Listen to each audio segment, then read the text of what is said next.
This is The Well Within, a podcast for quiet leaders, cycle breakers, and pioneers, ready to move beyond surface-level self-help and rediscover who they truly are.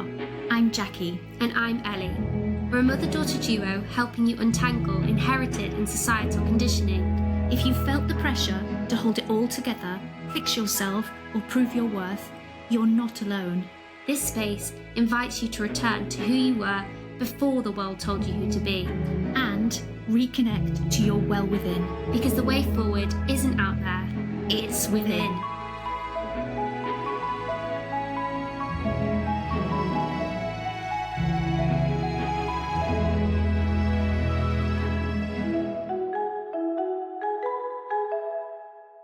Hello and welcome to this week's episode of the Well Within podcast. On today's episode, we are going to be reflecting on the conversation we had with the lovely Nat last week, having a bit of a chat about what, having listened back to the episode, what our sort of key takeaways were and any sort of key themes, and delve into those in a little bit more detail. Yeah, what a lovely chat we had with Nat. I always love speaking to him. A lot. I get a lot from conversations with him. I think the first thing that kind of stood out for me was the way he talked about awareness. And it's often when when I ask people, are you aware? And they all kind of say, well, aware of what? What we're meaning is something a bit obviously deeper than that, and this is what obviously I heard throughout the conversation with him, how that being aware of being aware was so key and so it's almost like I could feel it sort of being lifted, and he had much more awareness all the way through. It's like it increased. And for me, when I first heard, I remember, first hearing this, and my brain kind of went into what do you mean, awareness? But then I suddenly sort of thought, I know. It's like, it's almost like I'm watching myself, this witnessing space, and I don't know about you, but it almost does take a little bit of practice because we're so unaware of being aware. I think most of the time things just kind of happen. But when we are, it almost, for me, kind of puts a space between what we're thinking about and what is actually going on in this moment. Yeah, no, I agree with that. But would you say, is there anything you actively do, just thinking if maybe people are thinking, what do you mean? Or how do you do that? Is there anything you kind of actively do maybe in moments when you're caught up or you're feeling out of alignment? How then do you regain that sense of awareness you're talking about? Yeah. I suppose, obviously, first of all, I have to be aware that I'm out of alignment. And I think that is the key here, because previous to what we're sort of talking about here, previous to this understanding of being more aware of being aware, it was just almost like a roller coaster. There was no space to even see. Nothing was questioned. It was just, from one thought or one sort of moment to the next without even noticing it. And then I think the awareness of something feeling just not right or off, or that was a bit, a bit alien to me at first. It was just, I didn't even give it any kind of thought. And then it's that sort of initial, there's, maybe for me, it's noticing that contraction in the body. It's usually in the gut or, in the chest, that sort of tension. But instead of either worrying about what does that mean? or is there something wrong with me? Or, it's just that sort of almost like that stepping back and, okay, so what's going on here? What's going on in this moment? And even that just gives you that space for what we call the well within to rise, or for us to fall into that and become actually really honest and, well, what is actually going on? Because I know Nat talked about, first of all, being in that space and what's tangible, right? Am I, this body is safe, there's nothing sort of, under threat here. It is the mind just trying to keep us safe. It's trying to come in and guide us somewhere that we don't really need to go. And what I'm hearing is that, and I think for me, in the beginning, I think when you were just talking about that contraction in the body or the feeling of sort of discomfort, there would be an immediate, oh, I need to get rid of this. So I'll go for a walk, I'll call you, or whatever mechanism or sort of coping mechanism I had in place. And then it's like you're then not even able to see the space. So I think it's almost maybe playing around with that, noticing what that mechanism or whatever it is that you have swoop in, and at that stage thinking, actually, rather than immediately doing whatever activity it is that works best for you in that moment, just stopping and pausing, and actually it's almost like a bit of a recalibration, and like you said, thinking about, okay, what's going on around me, and bringing essentially yourself back to the present. Because we're not really taught this, right? I mean, it just seems the norm for the system to go into this like high alert. There's obviously something wrong and I have to fix it right now. And oftentimes it's never questioned, it's never explored. It's just, we either look for something outside of us to calm us down in that moment. It could be, food, alcohol, it could be, I just need to, it's almost like get off life and go and watch Netflix, or I need to go for a walk, or which there's nothing kind of wrong with that. We're not saying that all these, but it's noticing the habits that sort of come in and almost like take over us before we've had any chance to like you say, recalibrate. And it just naturally is there. We're not saying there's anything we have to do. This is an inbuilt, it's natural, it's innate, it's this well within that we keep harping on about. Yeah, exactly. And I think you do just immediately jump to looking for something externally rather than, like you say, just being present and noticing that you have what you need within you, really. And I think it sort of relates back to also what Nat was saying when we spoke to him about his sense of purpose, and he said that feels like he's always been living his purpose, which I think was really cool. Like, I don't think a lot of people would necessarily say that was the case, but I think he said that obviously there were added parameters around that. Spoke about comparison to other people, sort of made him question whether he was living his purpose or not. And I think more so now that we're living in a world that's so heavily influenced by what we see on social media, what other people have got going on in their lives, and it sort of makes us feel, oh, I need something better than what I've got now to feel like I'm living more or look like I'm living more of my aligned purpose. And yeah, it's all centered around external validation. Like, I need to get something external to make me feel better internally. But what we're saying is, and I think the shift that I've seen is that I'm not saying that I no longer sort of seek external validation. Don't get me wrong. Whenever I post on Instagram, I'm still a bit like, oh, how many likes have I got? But it's less, there's kind of less on it. And although I think Yeah, and I think that's the beauty of it as well. I think the fact that you're always gonna feel it or see it to an extent, but each time you then feel yourself grasping for that external validation, it's taking that step back.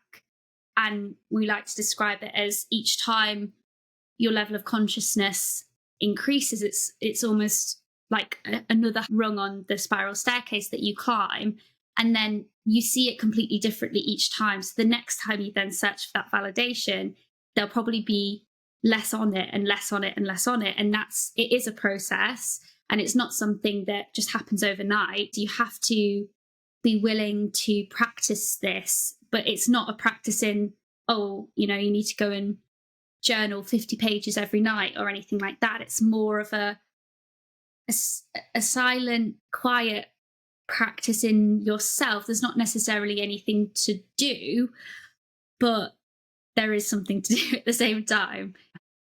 Yeah, no, I love what you're saying there. And with regard to the purpose, I mean, there's so much weight on, sort of finding your purpose and I think people get so caught up in that they get to a certain age and they have, I still not find my purpose in life. And to me, I think now, and I kind of saw that and was on that bandwagon for a while, and just felt that I kind of needed to become more, my purpose was either, being the best mother or the best sort of whatever. And that all kind of fell away when I kind of realized, with this awareness piece, being aware, it's almost like now purpose is just being aware of being aware, because everything else kind of takes care of itself, doesn't it? It almost like, when we know there's nowhere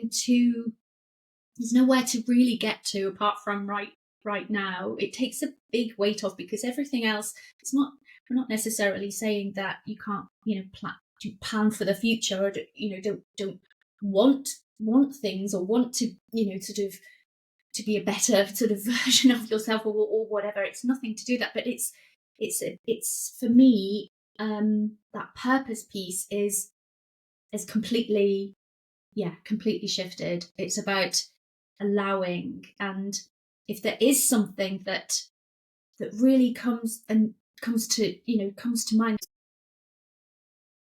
then it's either something that will keep coming and arising and keep nudging me, or it will just kind of disappear. And if it does keep coming, it's that being aware of it keeping coming up, whereas that might have been missed before, because I wouldn't have even known, I wouldn't even known it would have been dismissed or bypassed or whatever. But now it's like, something's honestly asking for my attention, and that attention can be guided in that direction to bring something that seems important into fruition. I suppose when Nat talked about procrastination, didn't he, quite a bit as well? And it seemed that this podcast and our work that we do, it seemed to be nudging at us for a long, long time. But there was a lot of procrastination, because there was a lot of fear, a lot of fear initially. And I think when we're not aware of what is actually going on, that have been taken away from all the things that we procrastinate. Oh, well, we'll look at that next week, and it never gains momentum, because there's so much fear. Oh, just don't do it. You don't need to do this. Just stay where you are. Because that conditioning, that sort of safety mechanism, is always just wanting to pull you back and keep you safe. But until we kind of see that and step out, and then almost like once we go into the whatever it is we want to create, it's just using the information to are we on or off track? Oh, that procrastination is actually just wanting you to stay safe, or the feedback that we're getting from people, or if it's not what we want to hear, that's interesting. What's going on? Yeah. Is it desperately wanting to to feel better and not to have any negative feedback or, oh, we're just looking for the positive. It's just being able to use it as information. Okay, maybe we should tweak this a bit, or maybe there's nothing else there.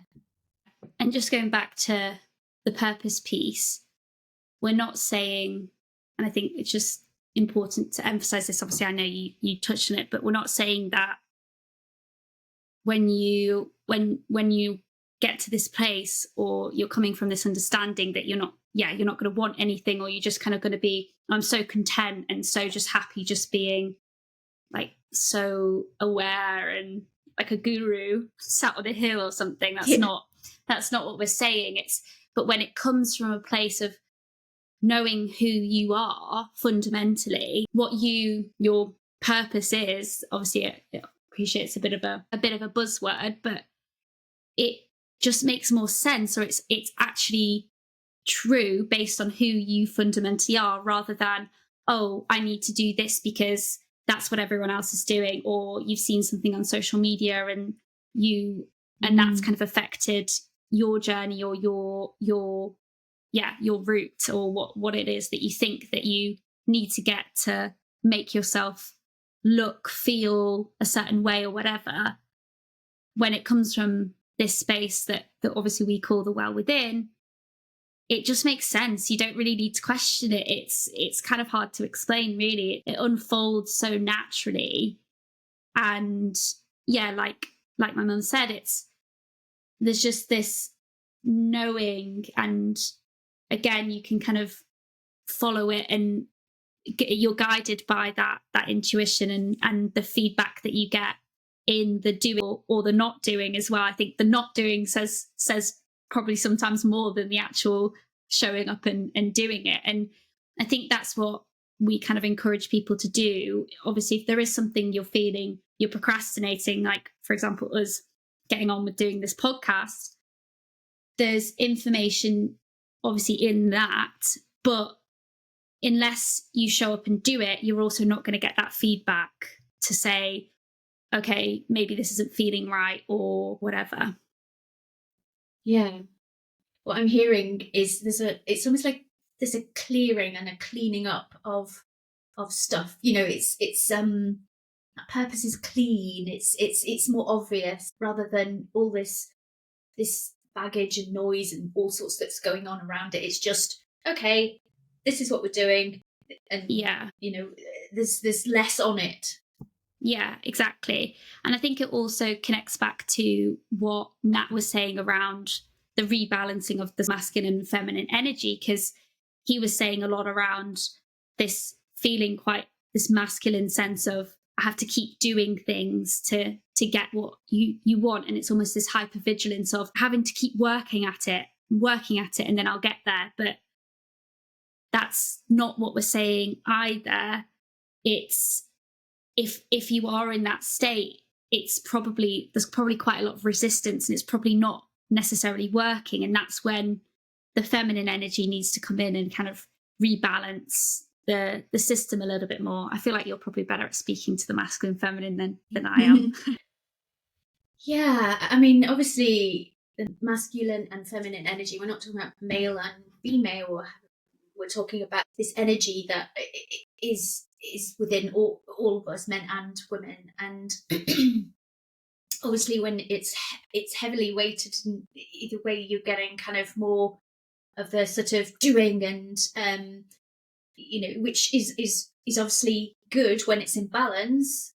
But the feminine, the nurturing, the creative, it's all needed in the same space to create. And I think it's like, I was looking at like weighing scales. It can flux and flow, but I think the more aware, there's the awareness piece again, the more aware you are of it, kind of noticing it, sort of coming in. It's just another way to talk about, sort of the balance and the imbalance. Yeah, you recognize it when you're on or off, and it's just a beautiful way to navigate life.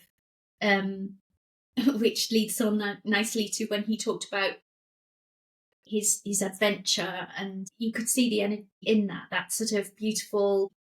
He was he lit up when he talked about everything he did and his adventures and his tango, and using that as a metaphor for how he shows up when he's feeling, when he's dancing, when he feels like he's not doing it correctly, or there's a contraction, or he's just feeling off, or he's recognizing that much more quickly.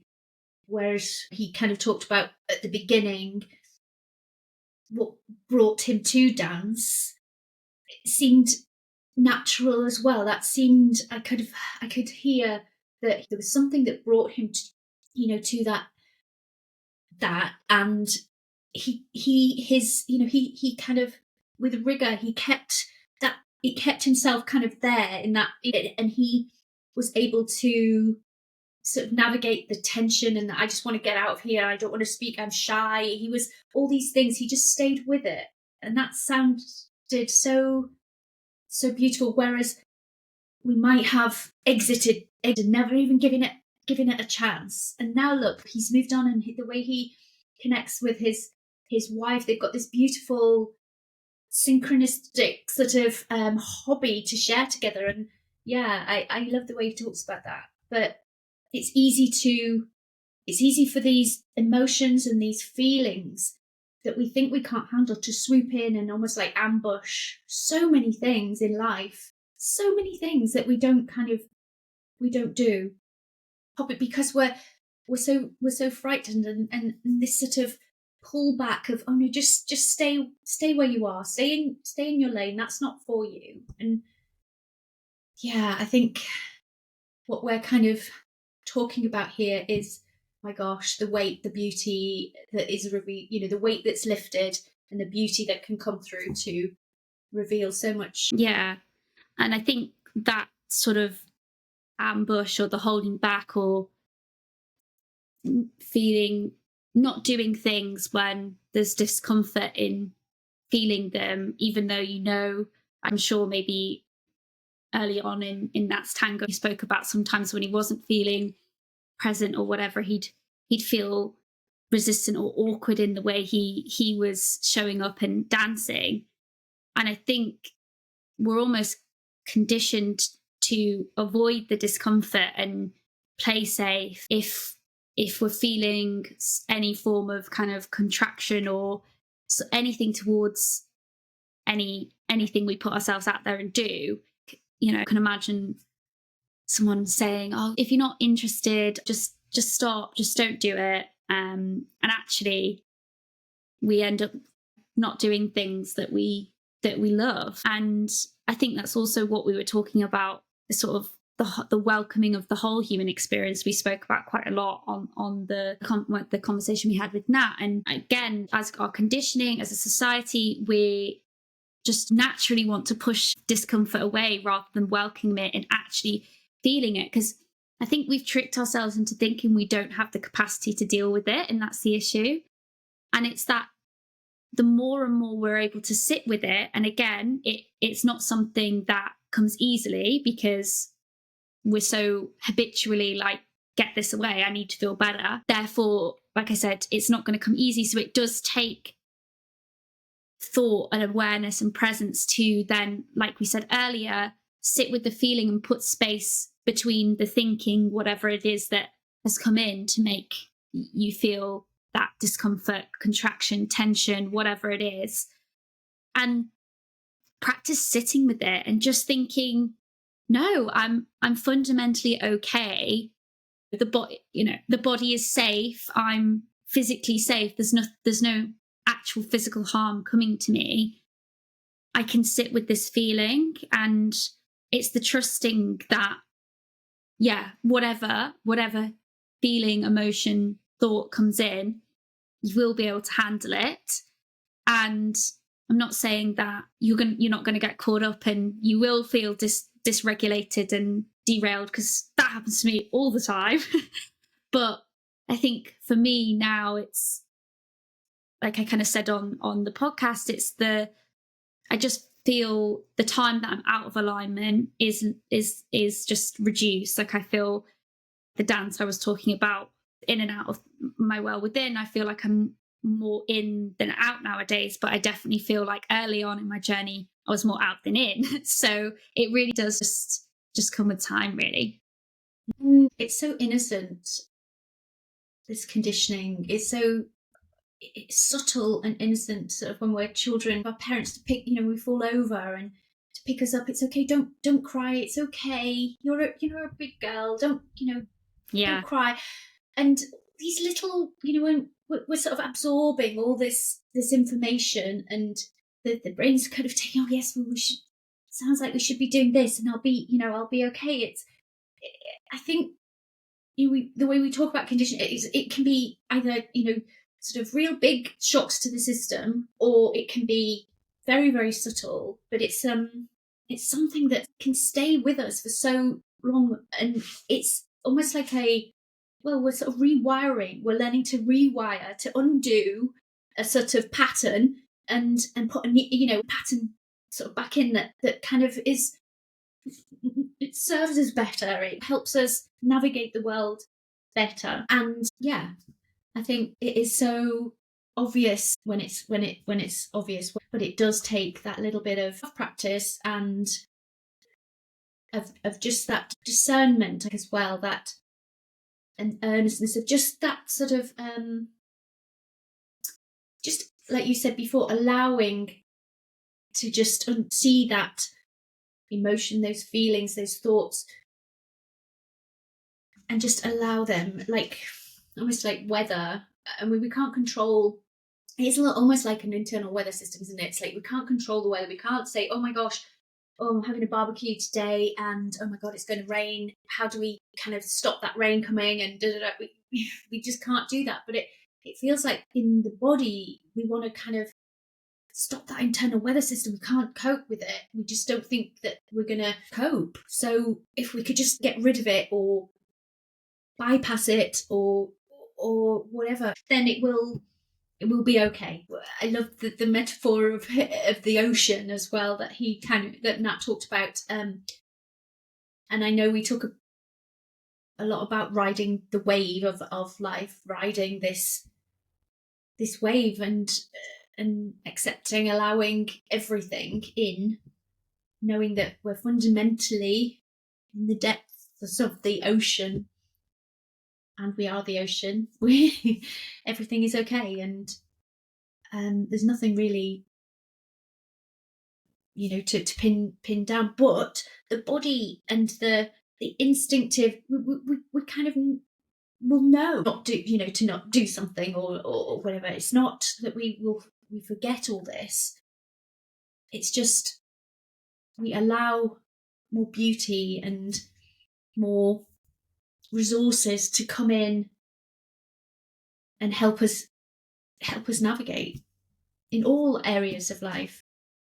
Exactly, because that's the thing, isn't it? I think the more okay and aligned we are in ourselves and with the well within, that's like you say, there's so much more capacity from that space to think, okay, what's the next best step? What do I need to do?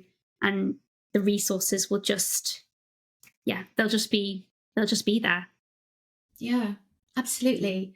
And those difficult conversations, those difficult circumstances that we often, I don't know, we navigate away from, this sort of this safety mechanism that's sort of built in the mind. Oh no, just, you don't need to sort of go there, you don't need to deal with this, stay away from it.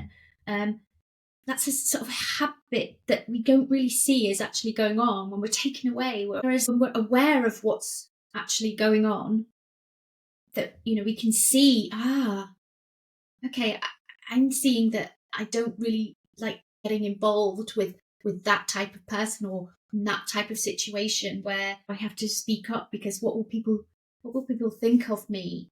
So we're automatically, it just shuts down experience because we just keep away from it because we can't, we think we can't cope with it. And instead of what we invite people to do is the things that really rattle us or the people that that really are jarring, really stay away from. What would it look like to go into that conversation, go into that that meeting and speak, even though it feels really, really kind of uncomfortable, tense? What would it be like just to hold that, because you have the capacity, we all have the capacity to do that? And like we were saying about the rewiring, eventually, the more times we've navigated through those, it'll be like, okay, this isn't as bad after all. And then it's like you were talking about the spiral staircase. We've gone up another level where our level of consciousness, our level of awareness is sort of has risen. Yeah, absolutely. Well, I feel like that might be a good place to conclude. What do you think? Yeah. Is there anything maybe we would love to share? Anything maybe that we would love to share with our listeners, that one sort of piece that stood out? Conversation. I think it is for me, it's that the trusting, and what we've spoken about a lot just from this conversation is the invitation to put a bit of space between almost the reaction or the action, to bypass by watching Netflix or going for a walk or whatever, and just try and sit with the feeling and welcome it rather than resist it. Yeah. Play around with that. Yeah. That noticing what's actually going on right now, not without any bringing any past or thinking of a future, just right now, what is going on. And it's amazing what comes out of that quiet, that silence. Yeah. And I feel like it probably will feel a bit weird and uncomfortable at first, because it's not a natural thing to do. And like we said, you're habitually programmed to do something to get rid of it. So just be compassionate with yourself, I would say, as well.